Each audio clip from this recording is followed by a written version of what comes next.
PM Modi और गृह मंत्री अमित शाह छत्रपति शिवाजी महाराज को आदर्श मानते हैं। सच में मानते हैं कि राजनीतिक स्टंट है, अब वही जाने। क्योंकि उनके राष्ट्रीय प्रवक्ता सुधांशु त्रिवेदी ने एक टीवी डिबेट में ये तक कह दिया कि शिवाजी महाराज ने औरंगजेब से 5 बार माफ़ी मांगी थी और इसी बात पर बवाल मच गया है।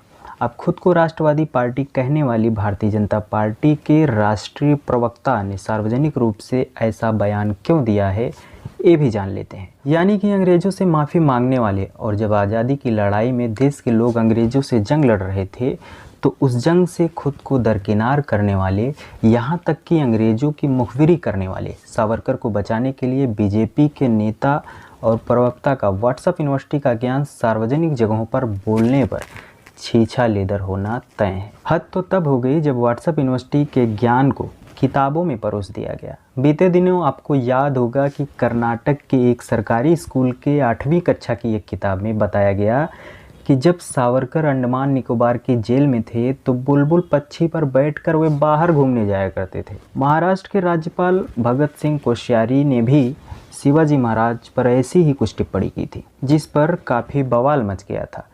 औरंगाबाद में डॉक्टर बाबा साहब अम्बेडकर मराठावाड़ा विश्वविद्यालय में एक समारोह को संबोधित करते हुए भगत सिंह कोश्यारी ने कहा था कि शिवाजी महाराज एक पुरानी मूर्ति बन गए हैं और उन्हें यहाँ तक कि नितिन गडकरी को अपना आदर्श बताने की बात कर दी थी।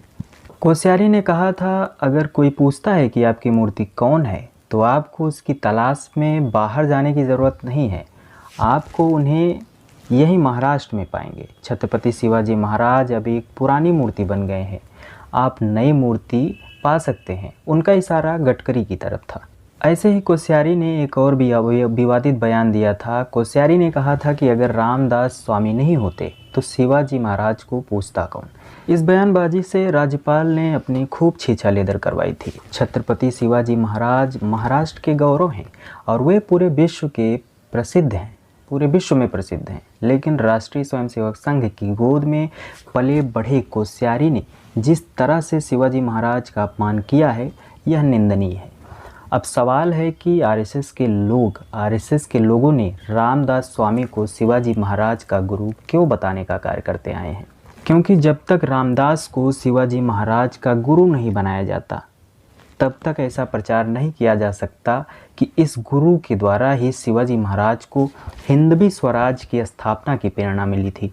वास्तविकता तो ये है कि हिंद स्वराज्य या शिवाजी महाराज के समय में अस्तित्व में ही नहीं था। हिंदवी स्वराज्य इस शब्द का इस्तेमाल करके आरएसएस के लोग वर्तमान में यह बतलाना चाहते हैं कि शिवाजी महाराज का मुसलमानों के साथ संघर्ष था और वह सिर्फ धर्म संघर्ष था, और इस तरह की प्रेरणा शिवाजी महाराज को रामदास स्वामी ने दी।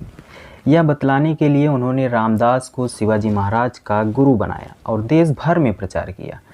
अगर छत्रपति शिवाजी महाराज का संघर्ष मुसलमानों के खिलाफ होता कि आरएसएस के लोगों के द्वारा और इनके व्हाट्सएप ज्ञान के द्वारा प्रचारित किया जाता है, तो शिवाजी महाराज के वकील काजी हैदर क्यों होते, शिवाजी महाराज का अंगरक्षक एक मुसलमान क्यों होता, यहाँ तक कि सेना में 35% सेना के जवान मुसलमान क्यों होते। इस पर कभी अलग से वीडियो होगा। हाँ, तो सुधांशु त्रिवेदी जी आईटी सेल के द्वारा फॉरवर्ड व्हाट्सएप मैसेज को इनबॉक्स तक ही सीमित रखिए, क्योंकि सावरकर अंग्रेजी हुकूमत का गुलाम और अंग्रेज़ों का वफादार था। ये बात अखंड सत्य है।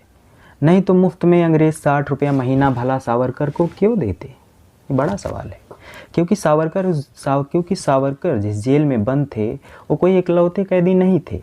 उनके साथ और भी बहुत से लोग थे जिन्होंने माफ़ीनामा ना तो लिखा और ना ही अंग्रेज़ों के सामने झुकने का काम किया। जैसा कि सावरकर ने कई बार माफ़ीनामा लिखा कि अंग्रेज़ों के साथ हम मिलकर जैसा वो कहेंगे वैसा हम करने का काम करेंगे। और छत्रपति शिवाजी महाराज का सहारा लेकर सावरकर का सच झुठलाया तो नहीं जा सकता है। और हाँ, शिवाजी महाराज और जितने भी इस राष्ट्र निर्माण के लिए देश के गौरव हैं, उन पर कुछ भी ना बोल दिया करिए। चैनल पर अगर आप नए हैं तो चैनल को सब्सक्राइब किए, ज़्यादा से ज़्यादा शेयर करें और बेल आइकन को ज़रूर प्रेस कर लें। बहुत बहुत धन्यवाद।